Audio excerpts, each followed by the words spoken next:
really, really hard weekend, truthfully, physically for the players. Two very good teams. I thought Utah State tactically presented a different look for us than some of the teams that we've been playing, so it was required some adjustments during the game, but I thought our team played quite well, statistically played quite well, and then really deserved to win. And then Boise State is a tough one.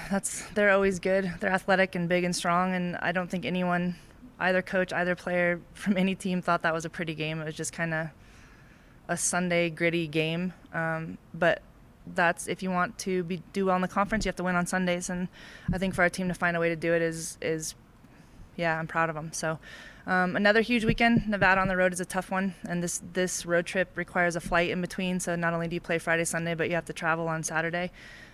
So right now we're trying to get legs back under us and like just relax a little bit and see if we can get our players healthy again. So yeah, another big one.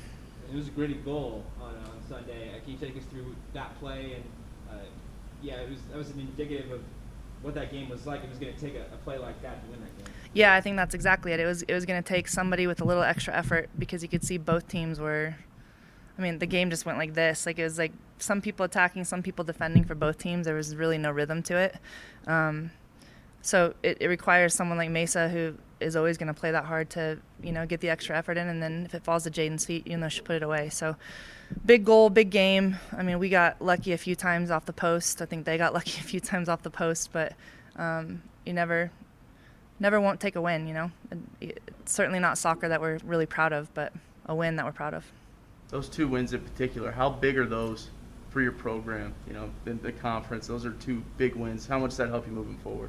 Yeah, I mean, I think for our team, we always really look at our performance, and there's a lot of things that we're not doing at the highest level right now. So I guess there's two ways of looking at that. Like, it's either, I mean, we're still winning and we're not playing at the level that we want to, so that's a positive, but we got to get better. I mean, we just have to find more of a rhythm to how we play and how we press and how we defend. And I think if we don't do that, especially going on the road 2 weekends in a row, it's going to be difficult. So we looked a lot today at film and kind of fixing things, especially at the end of games, and how we get pressure higher up the field and make sure we don't give up those chances. And I know the kids will respond. Like, this team is a lot of veterans, and they care a lot. Like, this program matters to them, and I think you see that when they play. What you take away from the defensive performance this weekend to continue to get great results?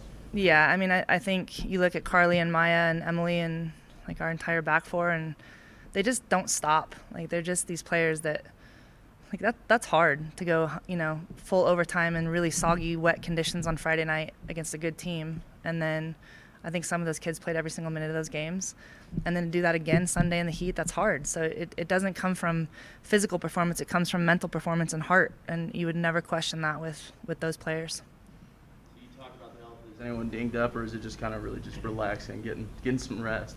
Yeah, I mean, this is probably the thing I say the most about our conference every year.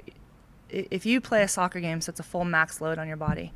So if you play on Friday night, you're at your weakest physical point 48 hours after, which is when we play our next game. So if you watch, like, across the board in women's soccer, the teams that play Thursday, Sunday, the quality of soccer on Sunday for those schools is significantly higher because they actually can recover. So yeah, I mean, like, you scout a team and you watch them on Friday night and you see them play on Sunday, it's just two different teams. So that part of it is always a little bit frustrating, but it does come down to like, just who's going to make the last ditch effort, like you mentioned. And I don't ever doubt that we have the kids that'll do that. Coach, yeah. Whatever your team lacked last year in the national tournament, going farther, does this team have that missing ingredient? Yeah, I mean, it's matchups, isn't it? And it's individual players, and it's also a little bit of luck. Like, anytime that you're going to go to that high of a level, you need all those things to go your way. But I think this team has everything that it needs to have to get there. But we will need a little bit of luck. We will need some things to bounce our way, and those are things you can't control. So we make sure that we control who we are, how we behave, how we represent our university, and I think the results will take care of themselves. Heather, you've been very vocal about the schedule setup. Have you heard anything as far as feedback from other coaches? Oh, yeah, we all agree. Yeah. We all agree. I mean, the difficult part is, and I understand, is that they're student athletes. So if you play Thursday, Sunday, then they're out of school longer, you know. But I would say back to that our team has a 3.9 GPA. Like we're not struggling in school. And I don't think the conferences that have gone to a wider schedule have suffered with their GPAs at all. So to me, it's just about player health and making sure that they're, physically fresh to play. Like it's an important piece of it. That I know the NCAA is looking at it. I know there's a frustration across the board, and hopefully at some point it moves to that. I think even on the men's side, prior to COVID, they were talking about splitting the whole season. So the fall would be your non-conference and the spring would be your conference. And obviously now you're talking about facilities, But yeah, I wish that extra day, I think, could just really make a big difference. Do you sense any change from it, or any change? I don't know.